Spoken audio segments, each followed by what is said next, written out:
every pre-modern combo and how to beat them. And if you'd like to find out more about the pre-modern format, please do check out my channel. I have loads of videos all about it.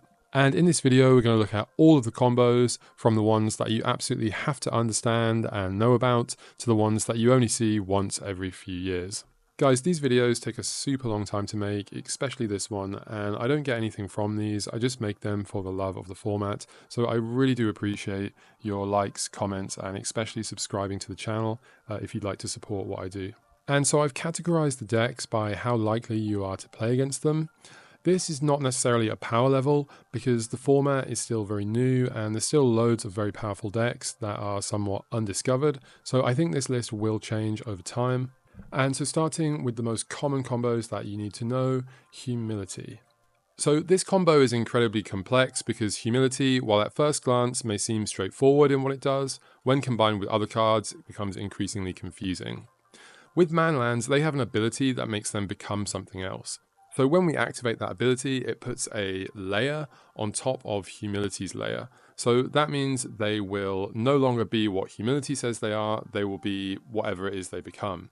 But they will lose all abilities from before when the Humility was in play, meaning Mishra's Factory will be a vanilla 2/2, it can't tap for mana anymore, it can't tap anymore to pump other factories, and the Conclave will just be a 2/1 flyer. However, this is really strong because Humility is affecting all of our opponent's creatures, meaning now nothing can attack through a Mishra's Factory, as it's a 2/2 against a board of 1/1 vanilla creatures. And you usually only see this combo in land still, and it's usually a very late game combo as they only play 1 or maybe 2 Humilities, and you can beat it with enchantment removal with your own manlands, or by trying to get them to discard it before they can play it. So this one's not a combo in the traditional sense, but you definitely need to know it if you're playing pre-modern. Whenever Goblin Lackey deals damage to a player, you can put a goblin from your hand into play. So this is usually a 1/2 punch with something like Siege Gang Commander or Goblin Ringleader. And this comes down as early as turn 1, it's usually only in the Goblin's deck. You can stop it either with lots of creature removal, board sweepers, or your own 1-drops that can block it. And so the next one is another one that you have to know. It comes from Stifle. We play Phyrexian Dreadnought, which is a 1 mana 12/12 trample, which is obviously absolutely huge, but it comes with a very big drawback. The drawback being you must sacrifice 12 power worth of creatures combined, so the total power has to equal 12. However, we can counter this ability with Stifle, meaning it's a 2-card combo for a 1 mana 12/12 trample. Alternatively, we can use Vision Charm to give it phasing. Phasing is a very strange rule that essentially says the card doesn't exist in the game anymore. So you'll play the Dreadnought, you'll phase it out, meaning it doesn't exist anymore. Then you'll allow the sacrifice part to resolve, but because there's nothing in play, because the phased out creature, it's not in the game anymore, there's nothing for you to sacrifice unless you have other creatures, which you won't. And then when it comes back in, it kind of counts as though it's always sort of been part of the game, it's always been there, meaning it doesn't trigger any comes into play effects. Meaning this is essentially a way that it gets around the sacrifice clause and allows you to again have a 1 mana 12/12, and it can actually attack immediately because it counts as though it's already in play. Now the Stifle deck is named after this combo, but it is also often jammed into other decks as well. It can come down as early as turn 1 actually, depending on the build, although it's much more common for kind of like the mid game after they've had some setup turns. Some of the best ways to deal with it are removal that can destroy it, discard, or perhaps something like Meddling Mage that can just stop it from coming into play. So this next combo often allows you to draw 2 extra cards a turn. That's because Wirewood Symbiote has an ability that allows you to return an elf to your hand to untap another target creature, which is often a mana producing elf, and Multani's Acolyte is an elf that draws a card when it comes into play. So these do create a very strong card draw engine that is often quite difficult to overcome. So this one's usually just in elves, and it usually comes down in the mid game after some setup. That is if they haven't got a survival and are doing crazy things with that. The best ways to fight it are with the creature removal that is just very effective against elves, particularly sweepers, engineered plague, those kind of things. So Stasis causes both players to skip their untap step, which is super powerful, but you have to pay blue in your upkeep or it's destroyed. But because of Stasis, your lands aren't untapping either because you're skipping your untap step too. And that's where Forsaken City comes in because it allows you to untap it in your upkeep by exiling a card from your hand, meaning you can skip your untap step, move to upkeep, untap it, then tap it again for blue to pay for stasis, keeping the stasis around forever. And you can often keep the stasis around for a long time without Forsaken City by using cards that return islands to your hand as an alternate casting cost. This combo is only in stasis, and it usually comes towards the late game after some setup, but it can come down as early as turn 2. The best ways to fight it are cards that destroy it, such as Red Blasts, Disenchant effects. You can Wasteland their Forsaken City, and Discard is also very good against this deck. This combo is a little long to explain, but it's essentially 3 cards win the game. So how this works is Opalescence turns Parallax Wave into a creature, and that means it can target itself with its ability, blinking itself. So how this works, you'll play the wave, it will have 5 counters in play. You're going to remove a counter to target your opponent's creature. But before that resolves, you're going to remove another counter to target the wave. The wave will then exile itself, putting the Leaves Play effect on the stack. Because your opponent's creature has not been exiled yet, it's not returned, there's nothing to return, it will just return itself. The wave will return itself because it sees its exile itself, and it will come back. It will come back with 5 counters on it. It will be a completely new wave. Then you allow the original exile effect to resolve, which will exile your opponent's creature forever. When your new wave exiles itself, that creature won't come back because every time the wave leaves play and comes back, it counts as a completely new card, and it doesn't see any of the other stuff that it's exiled before. So you can use this to exile all of your opponent's creatures and all of their enchantments that have now become creatures. So Parallax Tide is also a creature, and it has 5 counters as well. So the way that we're going to use this is we're going to remove the counters targeting our opponent's lands, and then before that resolves, we're going to use the wave to target the tide, exiling the tide. That's going to put the Leaves Play effect on the stack. Of course, nothing's been exiled yet, so there's nothing to return. Then we'll allow that to resolve, putting the tide underneath the wave. Then we'll allow the exile effect to resolve, exiling all our opponent's lands. Then we can use the wave to blink itself, which will bring the tide back. And once the tides come back, you can just keep repeating this until you've exiled all of your opponent's lands permanently. So this 3-card combo exiles all of your opponent's creatures, all of their lands, and all of their enchantments because those have now become creatures as well. Opalescence allows you to keep this in play indefinitely and reuse it multiple times, but you can also do this as a one-shot with any card that removes the wave or tide from play. Either a disenchant effect or a bounce spell. You just put all those exile effects on the stack, and then before they resolve, you remove your wave or tide from play.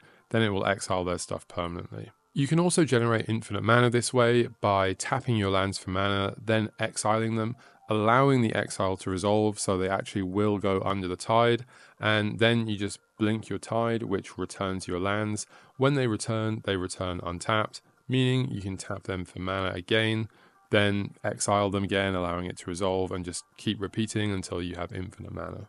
And this combo is also often accelerated out with the card Replenish, which can return all enchantments from your graveyard to the battlefield. So you can fill up your graveyard and then cast the Replenish. This combo is in the Replenish deck, and also the white half of it is in the Enchantress deck. It can come out as early as turn 3, but usually it's from turn 4 onwards. And the best way to attack this combo is by attacking the mana base. Obviously, you can also attack the graveyard so they can't replenish it back into play. Counter Magic is also very, very strong against this particular combo.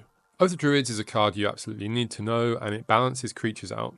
During each player's upkeep, if they have fewer creatures than their opponent, they mill cards until they hit a creature, they put that creature into play, and all the milled cards into their graveyard. So this is obviously a super powerful effect, and it can be used with very big scary creatures, but it also combos with Terravor that has its power and toughness equal to number of lands in all graveyards. So obviously if you've milled half of your deck, then there's loads of lands in your graveyard, and the Terravor is absolutely massive. If you're not playing Terravor, then you probably will be playing Gaia's Blessing. This combo means that whenever the Blessing is milled, it actually shuffles your entire graveyard back into your deck. So in this way, you can constantly reuse cards and reshuffle your graveyard back into your library. There is a specific Oath deck, but it is also jammed into a lot of other decks, especially sideboards, and it can come down as early as turn 1 off a Mox Diamond. And the best ways to beat this combo: enchantment removal, manlands that can attack the opponent without triggering the Oath, or various ways to stop the creatures that they bring in. If you're playing a very fast aggro deck, sometimes you can actually race the Oath, particularly if you have ways to remove the creature that comes into play off it. Another very common one is Worship. It reduces any damage that would take your life total below 1 to 1 as long as you have a creature, meaning you can't be burnt out or you can't be attacked to 0 if you have a creature in play. And these decks like to combine the Worship with a creature that can't be targeted, either one that has some kind of shroud and actually can't be targeted at all, or perhaps a protection from red creature. Worship is jammed into a lot of different decks, and the best ways to stop it are either enchantment removal, board sweepers that kill all of the creatures, countering it, discarding it, or decks that win in some other way, such as Storm, that wins by milling opponents out rather than damage. Survival of the Fittest is a reusable tutor and graveyard enabler. It's an enchantment that for 1 green allows you to discard a creature card to search your deck for a creature card. So this fills your graveyard and gets you the creatures in hand that you need. Volrath Shapeshifter has the ability that as long as the top card of your graveyard is a creature, the Shapeshifter is a copy of that card, but it also retains this ability. Generally, the first creature that all survival decks get is Squee. That's because it has an ability that if it's in your graveyard, you can return it to your hand in your upkeep, meaning you can just keep using it every single turn and generating loads of value. So the way this combo is going to work is we're going to have the Shapeshifter in play and a Devourer in our graveyard. Doesn't matter how it gets there, but generally the easiest and best way is discarding it to a survival and getting a Triskelion, because we need the Triskelion in hand before we start to combo off. Now that the top card of our graveyard is a creature, it means the Shapeshifter also becomes a copy of that creature, and we can use its ability. This has actually been errated, so the actual text should say, remove the top card of your library from the game to put X +1/+1 counters on the Devourer. But if it gets to 7 power, you have to sacrifice it. But if it does get to 7 power, we can just respond by using the ability a lot of times. So that's what we're going to do. We're going to essentially remove our entire library from the game to put loads of +1/+1 counters on the Devourer. Then, before the sacrifice effect resolves, we're going to discard the Triskelion to the survival, meaning the Shapeshifter will become a copy of the Triskelion, as the Triskelion is now the top card of our graveyard. Triskelion has an ability that says remove a +1/+1 counter from it to deal 1 damage to any target. So, because it's now a Triskelion with absolutely loads of +1/+1 counters on it, we can remove them as we wish to kill our opponent, kill all of their stuff, and just end the game. You can also put Hypnox into your graveyard before you cast the Shapeshifter, meaning it comes into play as a copy of the Hypnox, as it's the top card of our graveyard, meaning it's going to have that comes into play effect of exiling your opponent's hand from the game. Then all you need to do is just change it into a different creature so that when it leaves play, they won't get their hand back. This deck also commonly plays Recurring Nightmare, which allows you to sacrifice a creature, return a nightmare to your hand, and put a creature from your graveyard into play. Essentially, it switches a creature in play with a creature in your graveyard. You can use this to generate infinite mana. You use the survival to put 1 of each of these into your graveyard, and then as long as you have 4 lands or more, they will untap your lands when they come into play, meaning you use 3 to cast the Nightmare, then you untap 4, and you just repeat for infinite mana. And once you have infinite mana, you can use Recurring Nightmare to recur things infinitely. We're going to get a Spike Feeder and a Plague Spitter off survival. Spike Feeder allows us to gain infinite life, as we can remove a counter to gain 2 life. Switch it back, and just repeat, getting infinite life. We can also use our infinite mana to move those counters onto other creatures, giving us an infinitely big creature that we can then immediately attack with to win the game. If we don't want to do it that way, then we can infinitely recur Plague Spitter, which when it dies, it shoots everything for 1, meaning you've gained infinite life, then you're shooting everything for as much damage as you want, which will kill opponents. So this combo is mostly in Full English Breakfast and Rexer, but you do sometimes see it jammed into others such as Madness. It is also common to see Survival in decks like Elves, where they mostly just use it for value. And the best ways to break up this combo are Enchantment Destruction to kill the Survival, Graveyard Hate, ways that actually nerf creatures such as Humility or Engineered Plague. So I do have swords in the picture here, but that's mostly because this video took forever to make and I was very tired when I was making it. You can sometimes break up the combo with swords, depending on when they go for it and how they do it, but most of the time you actually can't. So those are the most common combos you need to know. Let's look at the ones that do come up very regularly. You still need to know these next ones too. Hermit Druid has an ability that for 1 green mana you can tap it, reveal cards from the top of your deck until you reveal a basic land card. You put that into your hand and the rest in your graveyard. That means if you don't have any basic land in your deck, you just mill your entire deck, which means you can then reanimate something massive from it and win the game. So we use the Hermit as a way to mill our entire deck. Then we use the flashback on Corrosion Reclamation to cast it from our graveyard, usually to shuffle 2 reanimates back into our deck. We'll also mill a Cabal Therapy, meaning we can flash it back with the Hermit Druid to get rid of any counter spells, Swords to Plowshares, anything like that, and see our opponent's hand. Then we cast the Reanimate to get a Sutured Ghoul. Sutured Ghoul has a few abilities, one of those being when it comes into play, we exile creatures, and then its power and toughness are equal to those creatures' power and toughness. So usually we're going to be exiling Phyrexian Dreadnoughts to make it absolutely massive. It has Trample as well, and when it comes into play, Dragon Breath will be attached to it from our graveyard as it has an ability.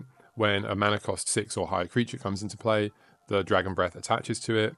The breath gives it haste, you just immediately hit them with an absolutely massive haste trampling creature and win the game. So this is mostly just in the naughty Hermit lists, but you do sometimes see it jammed into Cephalid Breakfast too. It can go off as early as turn 2, but it's usually a little bit later with some setup. Some of the best ways to deal with this are obviously graveyard removal, creature removal for the Hermit, or if you have some kind of removal that you don't think they'll name with Cabal Therapy, then that's obviously good on the Ghoul. You can actually disenchant the Dragon's Breath, so it doesn't have haste anymore, and that gives you an extra turn. These decks do also often have the Stifle Knot combo jammed in as well, so that's something to remember. Aluren is a 4-mana enchantment that says any player may play any creature with a total casting cost of 3 or less, anytime they could play an instant, and without playing its mana cost. So we're going to use this as an engine to cast a bunch of free creatures. Cavern Harpy is the main combo creature, and it has 2 abilities that are very relevant. One is that whenever it comes into play, you have to return a blue or black creature to your hand, and the other is you can pay 1 life to return the Harpy to your hand. So that means with something like Wirewood Savage, which says whenever a beast comes into play, draw a card.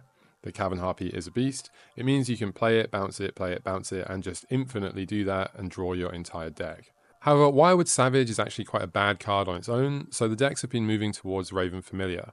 This has the ability that when it comes into play, you look at the top 3 and put 1 in your hand and the rest on the bottom. So that means you can reuse this with Cavern Harpy, as you have to bounce a blue creature, you can bounce the Familiar, then just pay 1 life to bounce the Harpy, so you get this mini impulse effect for every 1 life that you have.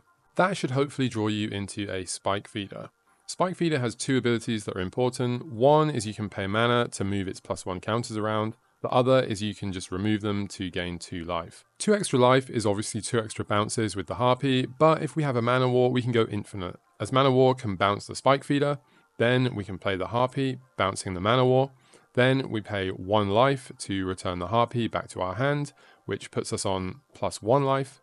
Then we just play the Feeder again, gain 2 more, bounce again, and every iteration of this, we're gaining 1 extra life. So it gives us infinite life. We can also use this combo to draw cards by bouncing Wall of Blossoms, or we can use it to gain mana by bouncing Wall of Roots. And if we have infinite life, then we can do this an infinite number of times, either drawing our entire deck or adding an infinite amount of green mana.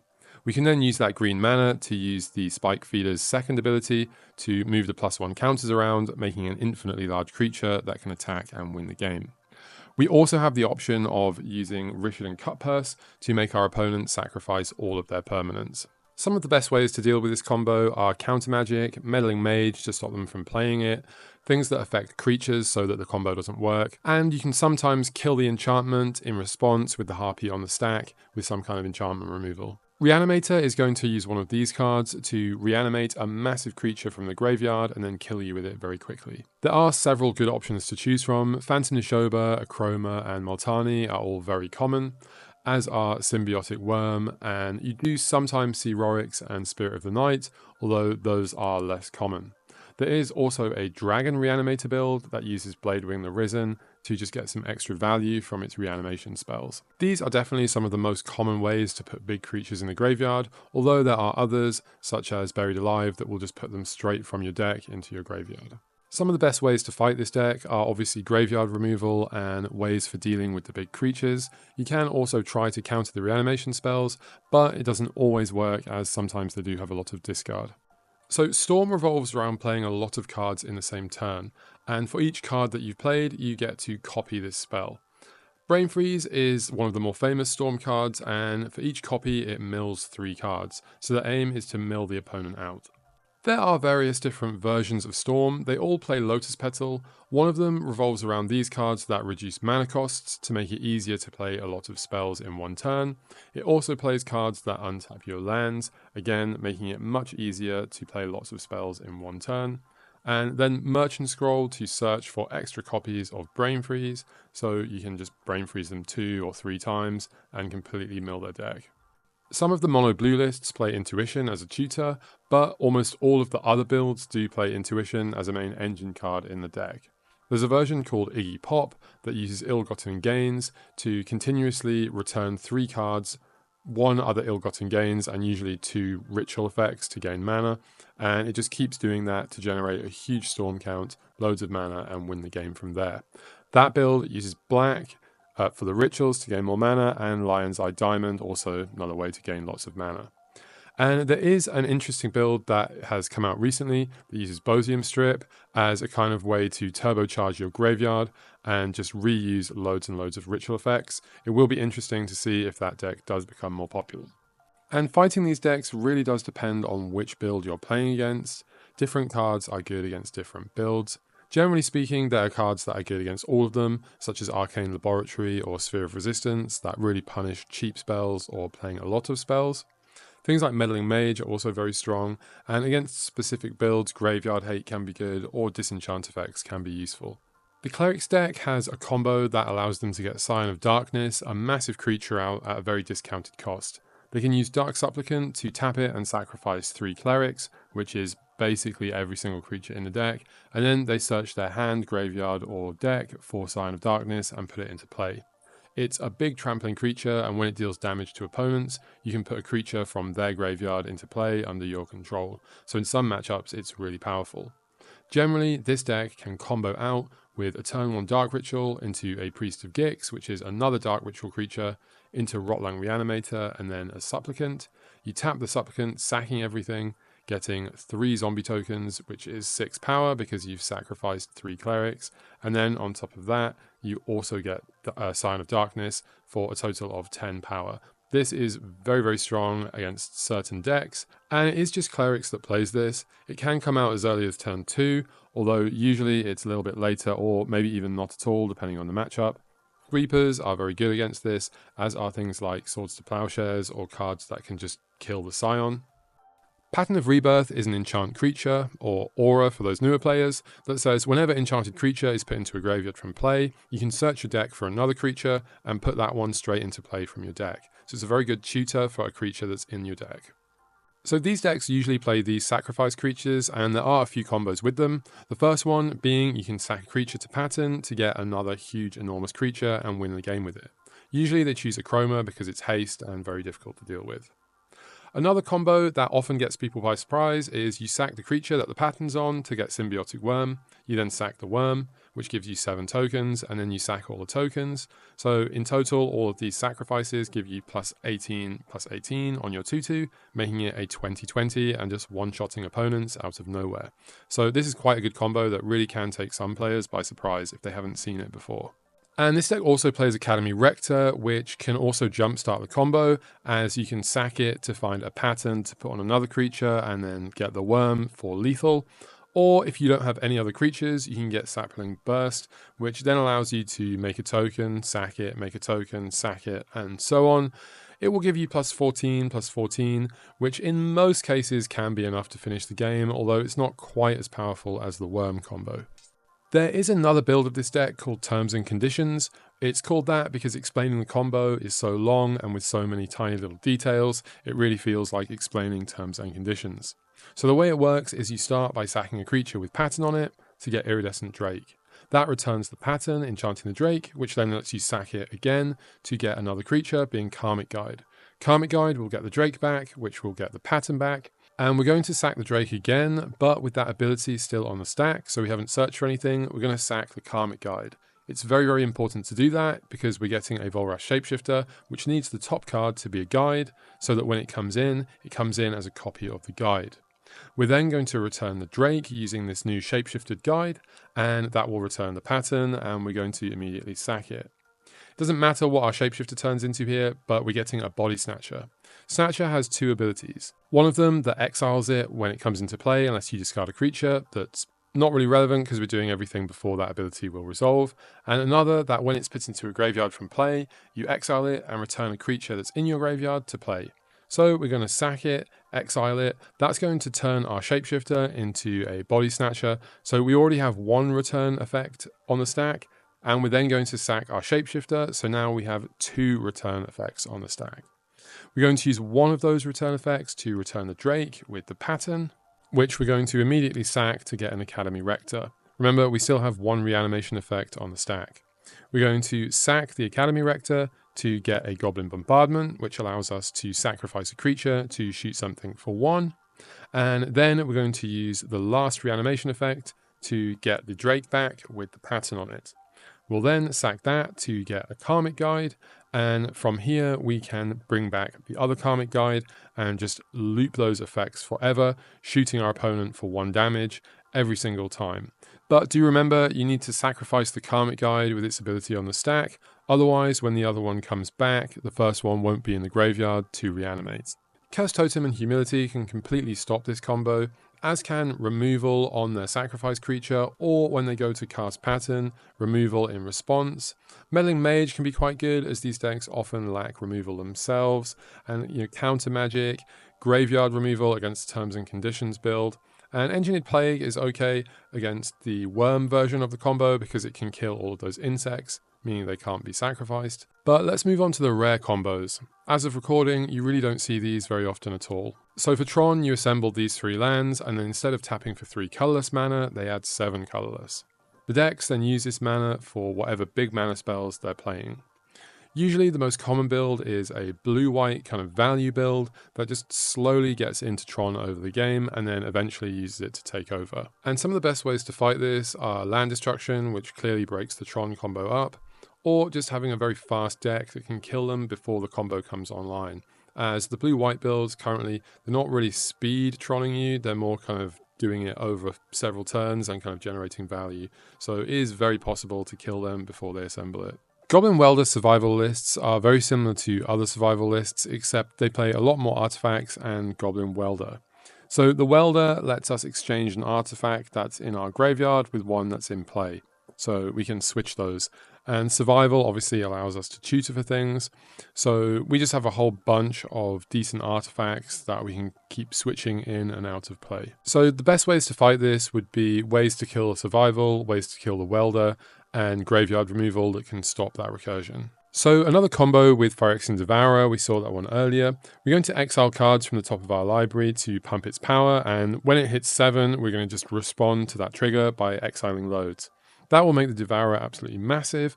Then we can sack it to the Altar of Dementia, which will mill our opponent equal to the creature that we sacrifice its power. So we're going to make a Devourer that's bigger than our opponent's library, and then sack it to just mill them out. Good ways to fight this one are Artifact Destruction, Meddling Mage on Altar, any ways to stop creature activated abilities, or Engineered Plague that actually kills Devourer as it's just a 1/1 before it can start pumping itself. This 2-card combo lets you make a huge attacking creature as early as turn 2. Tireless Tribe is a 1/1 that has the ability that you can discard a card to give it +4 toughness. About Face has the ability that you switch a creature's power and toughness, and effects that affect one of those things will affect the other instead. So you can just discard loads of cards and then switch its power and toughness to mean its power is now bigger than your opponent's life total. In the past, there were decks that played Gush, as it gives you 4 cards into your hand for the tribe, but these days most of these lists do play Quiet Spec for the graveyard value, such as things like Deep Analysis. Early removal, efficient blockers, and ways that just nerf creatures altogether are very good, as is graveyard removal. The Fluctuator deck is looking to cast a Fluctuator, which lets you cycle cards for 2 less colourless mana. That means if it only costs 2 colourless mana to cycle them, which many of them do, you can now cycle them for free. So you'll play a Fluctuator and cycle through your entire deck. As almost all of the cards that we're cycling will be creatures, we'll eventually draw into a Lotus Petal and Song to the Damned, which will add loads and loads of black mana to our mana pool. Then we'll use that black mana to either cast a massive Drain Life or a Haunting Misery, which will then allow us to exile all those creatures from our graveyard to kill our opponent. This combo is only in the Fluctuator deck, and it can be as early as turn 2, it's usually a bit later. The best ways to fight it are Meddling Mage, Counter Magic, and Mana Disruption. Contamination is a super powerful enchantment that says whenever a land is tapped for mana, it produces 1 black instead of its normal type and amount. But it has the huge downside of you have to sacrifice a creature every upkeep or sacrifice Contamination. That's when Nether Spirit comes in, because at the beginning of your upkeep, if it's the only creature in your graveyard, you can return it to play and then immediately sacrifice it to the Contamination, keeping it around forever.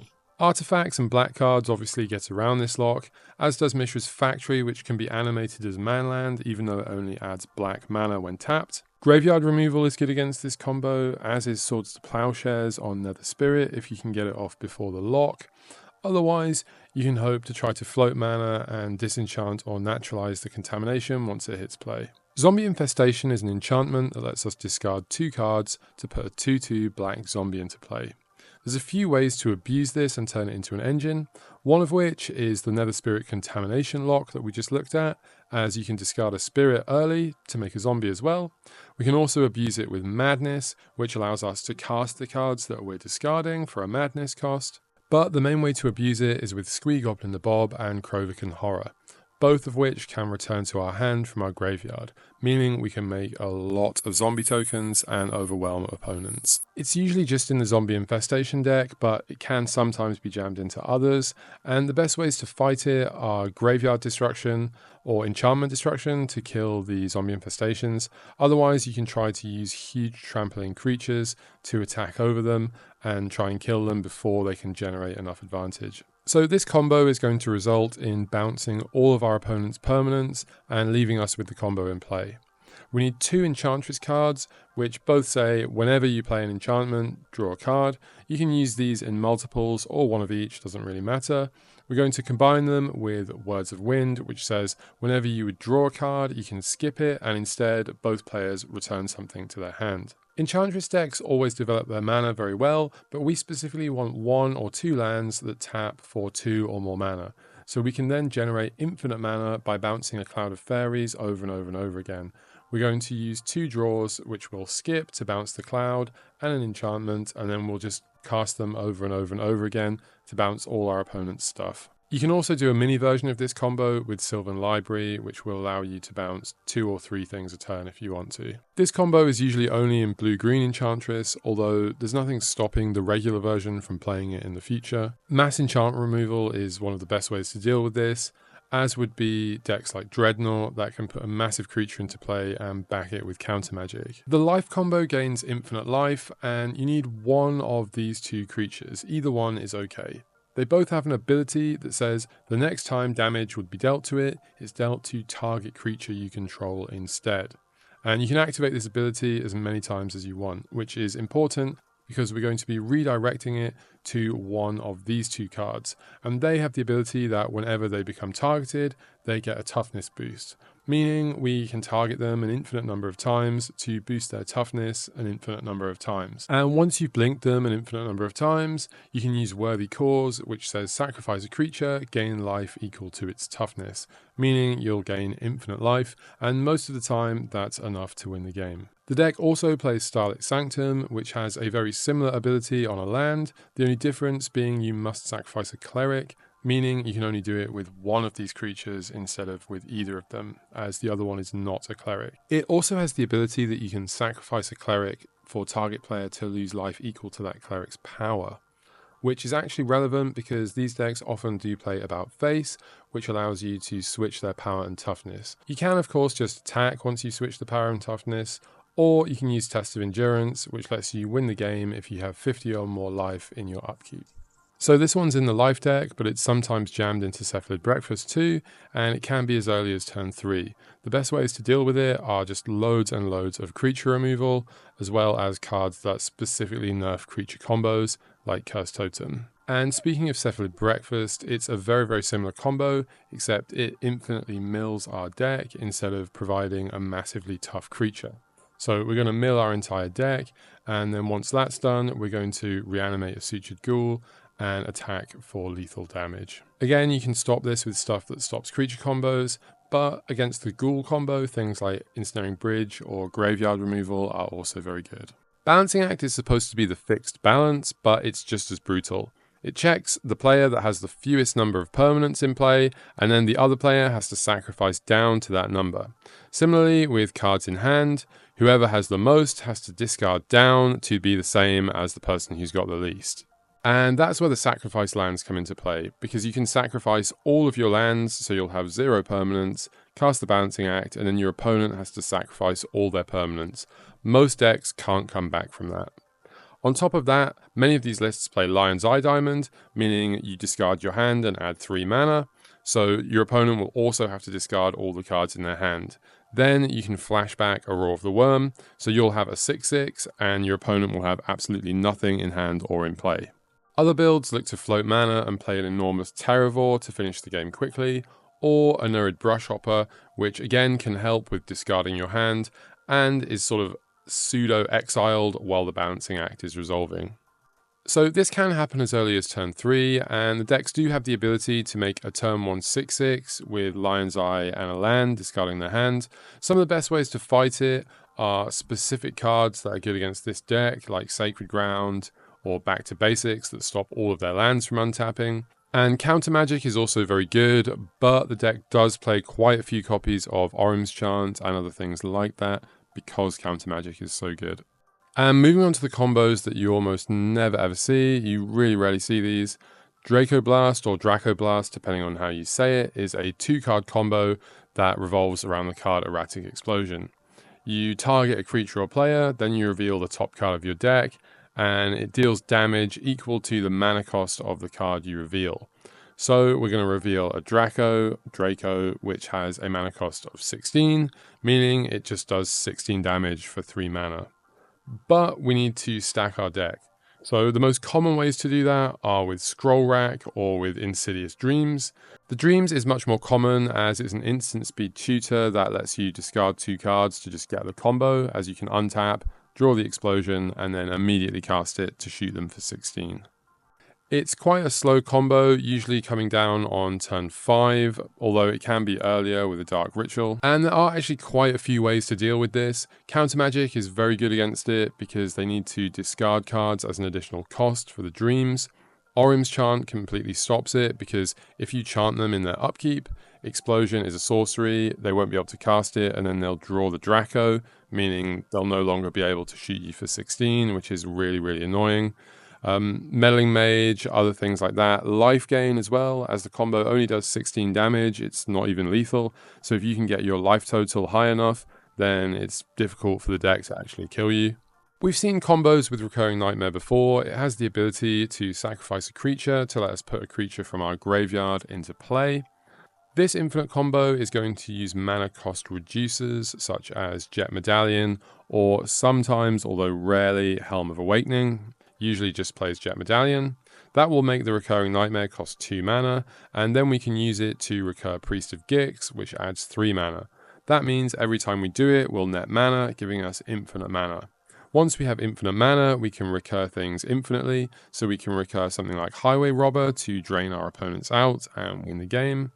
Or we can use it with something like Rotlung Reanimator, and as both of our creatures are actually clerics, it means that that will generate infinite zombies as we sacrifice them an infinite number of times. It will put infinite zombies into play. Because we have infinite mana, it means we can now infinitely recur Festering Goblin to kill all of their creatures, Ravenous Rats to make them discard their hand, or Phyrexian Rager to draw a bunch of cards. There's a lot of good ways to fight this combo: graveyard removal, things that make spells more expensive, stuff that nerfs creatures. Meddling Mage is obviously great against combos, and any kind of removal on the Jet Medallion can actually stop the combo as well. So we've seen Iridescent Drake earlier with a previous combo. This infinite loop uses the Drake to return Abduction, which is an enchantment that will enchant the Drake that says whenever it dies, you return it to play under its owner's control, meaning it will come back, bringing the Abduction back, and you can just repeat forever and ever. So then you combine that with a sacrifice outlet, such as Altar of Dementia to mill their entire deck, or Goblin Bombardment for infinite damage. These decks do often use Gamekeeper and Oath of Druids to try to get the Drake out as quickly as possible and mill as many cards as they can. The combo usually comes down around turn 4, although it can be faster with some acceleration. You can usually break the combo up with graveyard removal, or things that just nerf combos in general, like Meddling Mage, or things like Humility that nerf creature abilities.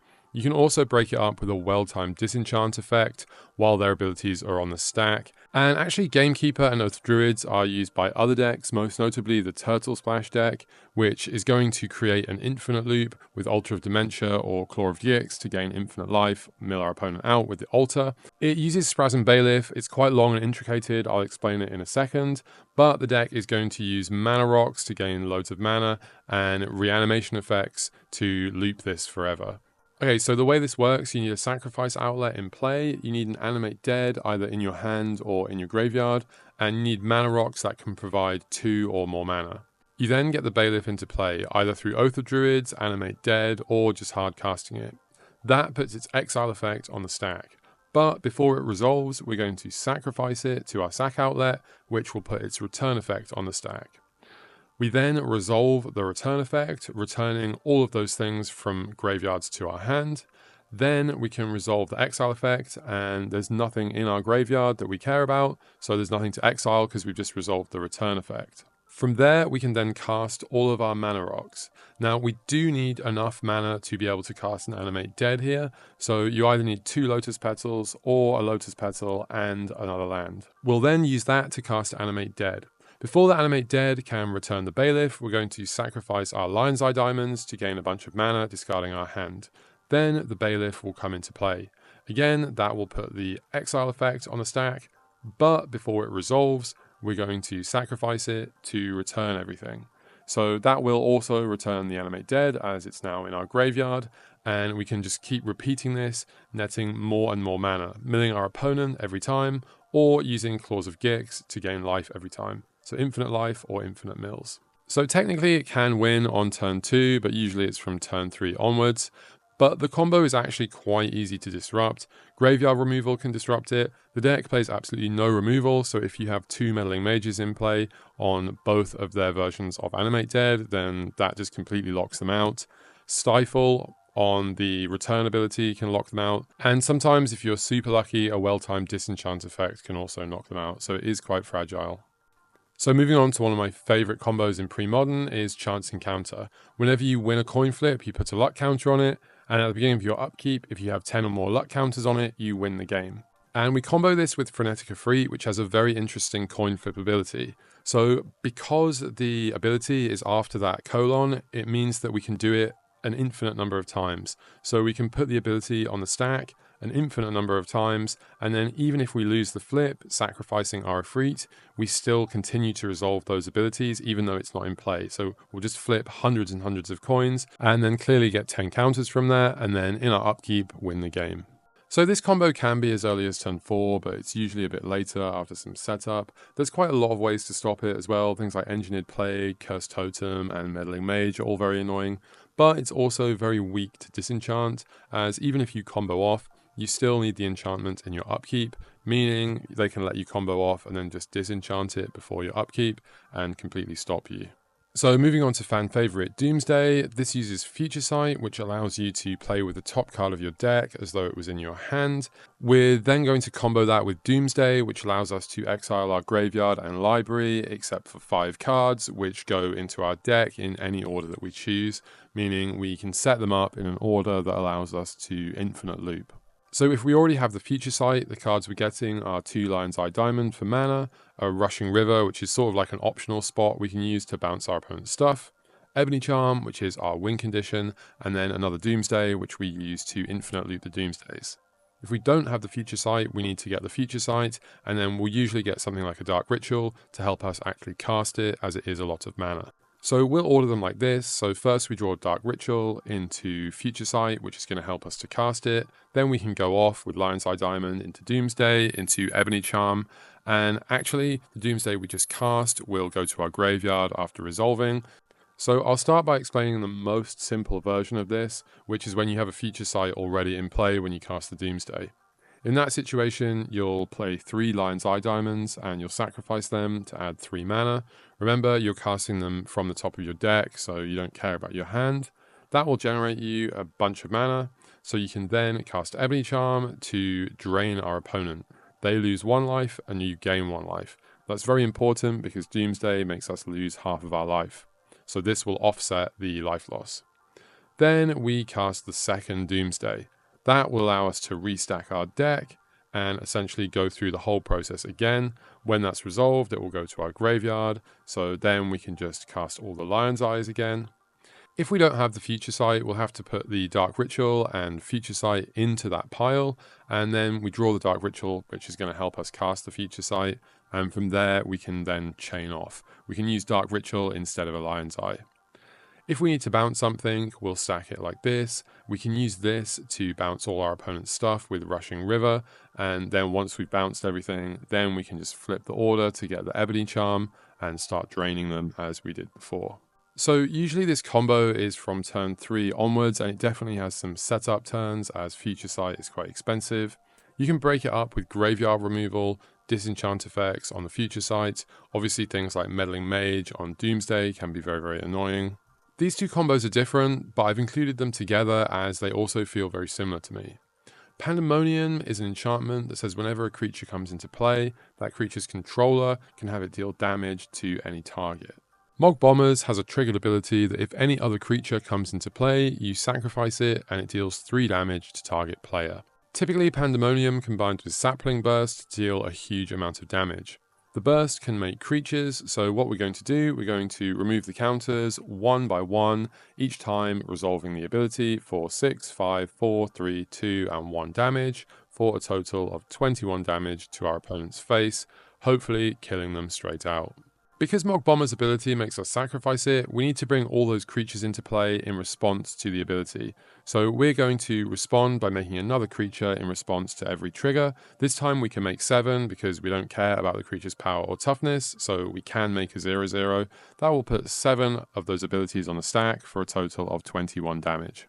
This also combos with Deranged Hermit, which has a comes into play effect, and because the ability happens at the same time as Mog Bombers, we can choose which one happens first, meaning we can bring the squirrels in first. You will have to sack the bombers, but it will deal a total of 15 damage, 3 times 5, 15.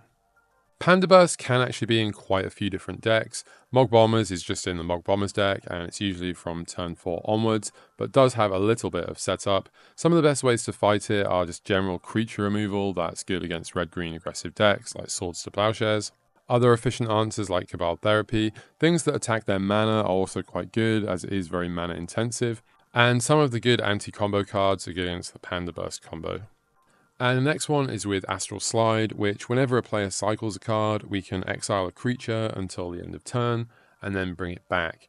So we're going to use this with Cartographer that says whenever it comes into play, you can return a land from your graveyard to your hand, and we'll combo this with the cycling lands, which means that we just have an infinite draw engine here, as we can cycle the Cartographer out, and then he'll come back and give us one of the lands back.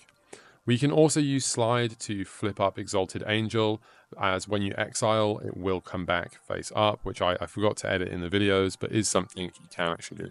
So disenchant effects on the slides and counter magic are very good. You can sometimes catch the creature with a well-timed creature removal spell, although usually they will just cycle again in response. Graveyard removal is actually quite good against this combo, as you can take the lands out of their graveyard and then hopefully stop them from recurring that. The next one is False Cure, which is an instant that says, until the end of turn, whenever a player would gain life, they lose 2 life for each one they gained. So this doesn't prevent them from gaining life, it just means they lose 2 for each one they gain. So you can use that with these free to cast spells that give opponents life instead of paying the mana cost. So for example, if they gain 6, they lose 12, which is a net loss of 6. If they gain 5, they lose 10, which is an overall loss of 5 life. This one is so underplayed, there aren't really any optimized lists, but generally it's a very late game combo. Discard is good against it, counter magic is good against it, meddling mage, Orim's chant, any kind of life gain, as they can only deal a certain amount of damage. Things that make spells cost more mana can stop them. Dream Halls is a 5 mana enchantment that lets us cast cards from our hand by exiling a card of the same color instead of paying its mana cost. So we can use this to cast some really big spells for free by just exiling another card that shares its color. So our deck's going to be absolutely full of card draw spells. We can exile some of the smaller ones to cast some of the really big ones when we have Dream Halls out. And then we're going to use Brain Freeze with a huge storm count after we've just gone through our entire deck to mill them out. And the deck looks to speed this up with lands that tap for 2 mana, as well as Show and Tell that can really help to get the Dream Halls out much earlier. Meddling Mage and Sphere of Resistance are very good against this deck, as is Arcane Laboratory. Discard is also very good, as they need a critical mass of cards in their hand to go off with Dream Halls, and you can sometimes actually stop the combo with a disenchant effect, because if they go to draw some cards and you respond by killing the Dream Halls, sometimes they don't have anything to respond with and it just fizzles the combo. Battle of Wits is a very straightforward one. You win the game if you have 200 or more cards in your deck at the beginning of your upkeep. So these decks are usually 250-ish cards, and what they do is they just jam loads of combos into the deck. That way you have loads of tutors to find any of the combo pieces you're missing, or to find the Battle of Wits itself. So this is definitely a typo. It shouldn't say turn 1, it should say turn 4 or 5. And some of the cards that are really good against it are cards that are just good against combo in general, as usually the deck does just jam loads of those combo cards into one deck. To fight the Battle of Wits specifically, one of the best ways is disenchant effects, as they do need it in their upkeep, meaning you can just wait for them to put it into play and then you can just disenchant it. The lands deck works around Horn of Greed, which says whenever any player plays a land, that player draws a card. So this is clearly a very symmetrical effect, but the lands deck abuses it with loads of cards that let you play extra lands, and lands that return other lands when they come into play, such as the Lair land, meaning we're never running out of a chain of lands to play. We then back this up with cards that make it more difficult for our opponent to play stuff, such as Sphere of Resistance, Richland Ports, Wastelands, Tangle Wires, all those kind of things. And then the endgame combo usually resolves around trade routes to return a bunch of lands from play to your hand, and then discarding them to Seismic Assault to shoot loads of things for loads of damage. The lock usually takes a while to come online, but they start to play some of those key cards early, so some early, very efficient disruption can be good. Taking out their Horn of Greed is usually very strong, because that's what makes the draw engine go. And I didn't include them actually in this picture, but things like Sabo's Web or Back to Basics are also very good against this deck. And very fast decks that can kill them before they can do their thing, such as Sly, are also always good. Greater Good is an enchantment that says sacrifice a creature, draw cards equal to its power, and then discard 3 cards. So what we need is we need to get this in play either by casting it or perhaps with an Academy Rector, and then once we have that we can cast a Phyrexian Dreadnought. In response to its sacrifice effect, we can sacrifice it to the Greater Good to draw 12 and then discard 3. That will give us loads of options to keep this going, either another Dreadnought, a Reanimate, or Nostalgic Dreams. So we'll just get to draw loads and loads of cards. Then eventually we'll draw into some mana sources, such as Lotus Petal, Elvish Spirit Guide, or Dark Ritual, which will help us to just keep this going even more until we hit a critical mass of stuff, either to cast another Academy Rector, which we can then sacrifice to get Pandemonium, or just drawing into the Pandemonium and then casting it by itself. And then we can either use Academy Rector to get Sapling Burst, cast a Sapling Burst, or just play a bunch of Phyrexian Dreadnoughts to deal lethal damage to our opponents.